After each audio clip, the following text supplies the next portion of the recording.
طب نصبر. ماشي. السلام عليكم. دي معانا رينو سينيك 2 2005 6 5 و6 1. هو صاحبها بيشكي ان العربيه معاه بتيجي في الغيار الثاني احيانا والاول يبقى في زي هبده في الغيار. موضوع الهبده دوت احنا قلنا ان هو بيبقى ابسون لايت فالف او حساس اويل بريشر ريجليشن، بس هي مش اي حاجه على الجهاز. تمام. فاحنا فكينا علبه البلوف. قرب كده يا محمد، معلش قرب يا محمد قرب.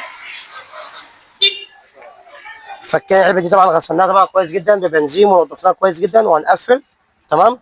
طبعا الكلام ده العربيه كانت مركونه، البلوف دي تمام بتكون في جوه 4 5 صوابع.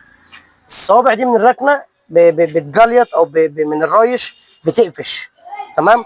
بتخلي الصباع نفسه لما يجي يبدا ان هو يتحرك كده اولاني او تاني، البلف نفسه بيكون مكلبش. فطبعا هنقفل ان شاء الله كده ونجرب وربنا يسهل.